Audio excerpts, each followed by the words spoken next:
Bonjour, je vais vous présenter aujourd'hui le Gyokuro et vous montrer une méthode pour pouvoir le préparer. Si comme moi vous n'avez pas de bouilloire vous permettant de maîtriser la température de votre eau, qui devrait être normalement entre 50 et 60 degrés, voici comment faire. Tout d'abord, mettre de l'eau dans votre refroidisseur, on abaisse une première fois la température, puis dans les tasses, on va abaisser une deuxième fois la température, et on va chauffer les tasses. Voilà, l'eau restante, on n'en a pas besoin. On va remettre l'eau dans le refroidisseur. Voilà, comme ceci. Puis dans la théière. Ainsi, nous avons réchauffé tous nos éléments et nous allons obtenir une eau à la bonne température. Maintenant, il ne me reste plus qu'à mettre notre eau dans le refroidisseur une dernière fois et mettre mes feuilles de thé pour faire l'infusion. Pour le Gyokuro, il faut 10 grammes de feuilles de thé pour pouvoir préparer l'infusion. Voilà, ça équivaut à 2 cuillères à thé, bien bombées, 2 cuillères à soupe ou 5 cuillères à café. Toujours bien refermer votre boîte à thé pour retirer l'air, hein, ça c'est très important.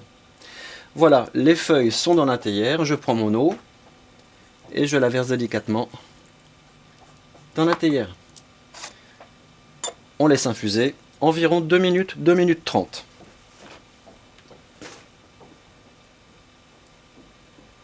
Voilà, le temps d'infusion est maintenant terminé. Je vais commencer à servir le Gyokuro, tour à tour dans chaque tasse, un tout petit peu, pour que chaque personne ait la même intensité de liqueur.